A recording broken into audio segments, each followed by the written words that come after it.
Au pied de l'Himalaya, un minuscule pays, le Népal. Katmandou, sa capitale.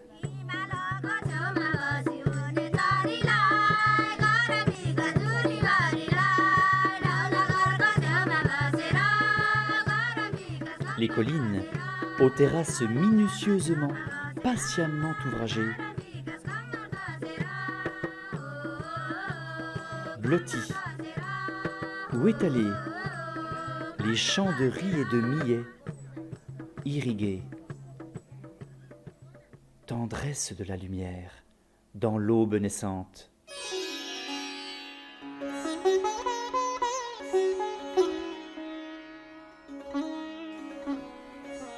Il reste un long chemin avant d'atteindre, au fond de la haute vallée, le petit village de Gourdja, isolé, comme perdu au pied du Dholagiri. Un pays si loin des hommes, peut-être si près des dieux.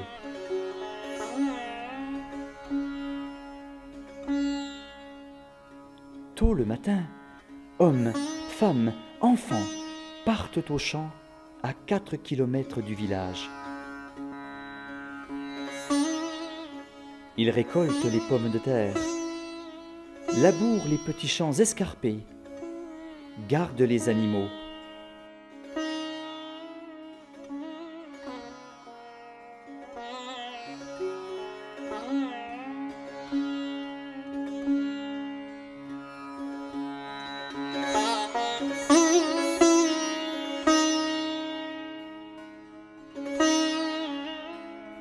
Au village, des gens font sécher au soleil de l'automne cette espèce de lait caillé qu'ils savoureront durant les rudes soirées d'hiver.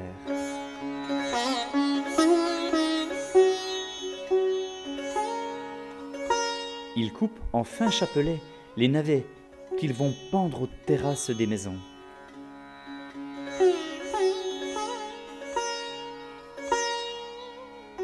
La vie est rude. Les espaces somptueux. Les vents violents.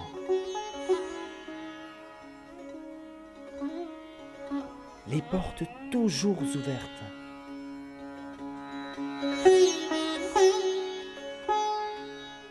Et je partage le thé, le repas, quelques minutes, quelques journées avec le Tibétain.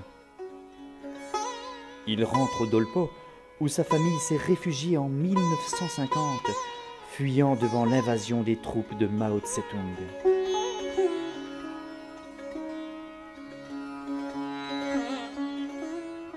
Le temps de la moisson.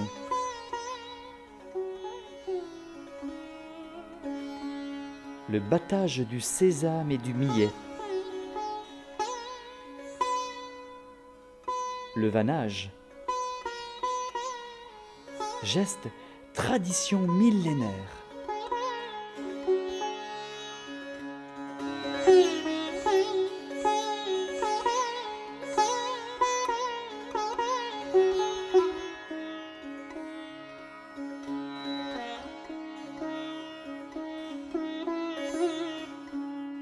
Dans le silence de l'Himalaya, elle siffle pour rappeler le vent, afin qu'il l'aide dans son ouvrage.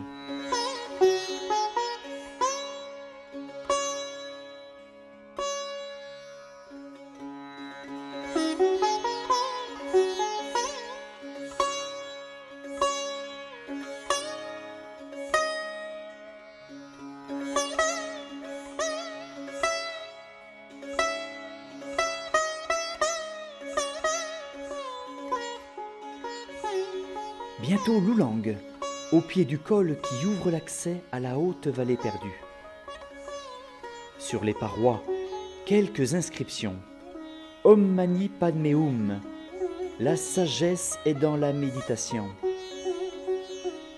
Et l'on peut poser sa charge sur les hauts bancs de pierre et reposer ses jambes quelques instants.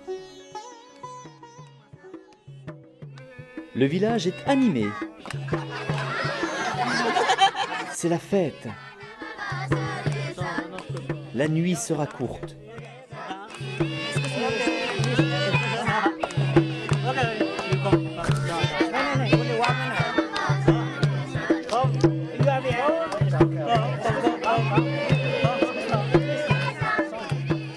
Mais il faut franchir le col.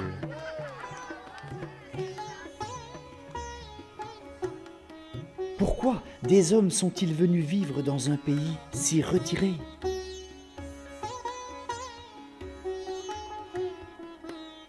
Peut-être ont-ils voulu, comme le Tibétain, s'éloigner de la violence des hommes, se rapprocher de la sagesse des dieux.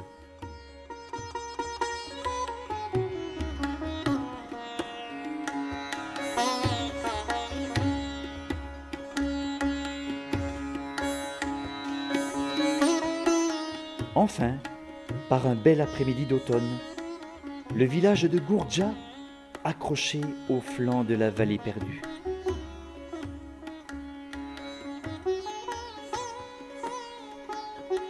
Bientôt, les gens vont se retirer dans leur maison au toit de lave.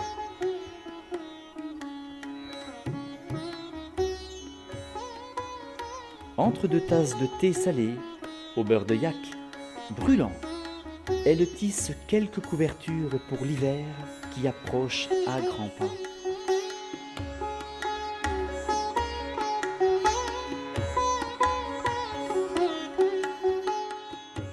Namasté, namasté, soyez bénis des dieux. Namasté, namasté.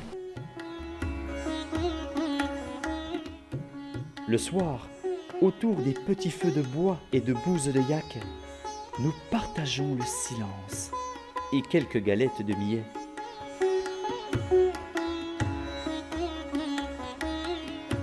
Rencontres, 10 et 100 rencontres, des milliers de rencontres d'une seconde inoubliable.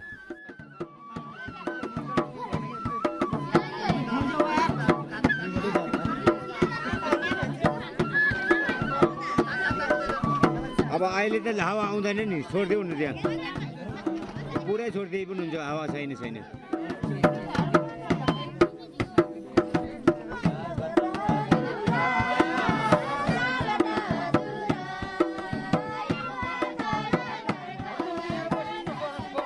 Mais soudain, en une nuit, l'hiver est tombé. Seuls semblent à l'aise au milieu de ces espaces désolés les yaks imperturbables. Il faut faire demi-tour. Que peuvent bien penser ces enfants et ces gens qui me regardent partir? À pas lents, vers notre bas pays.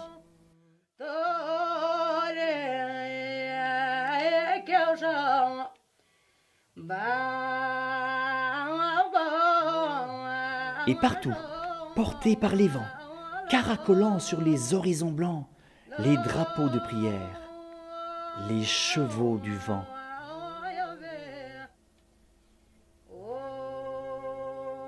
Les gens inscrivent sur ces bouts d'étoffe des prières, leurs intentions. Sans doute parviennent-elles jusqu'à nous, par-delà les cols et les cimes. Depuis longtemps, longtemps, vous pensez, l'empreinte de nos pas, là-bas, là-haut, s'est effacée.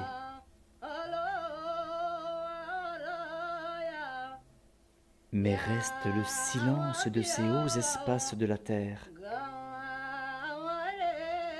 et la lumière des sourires.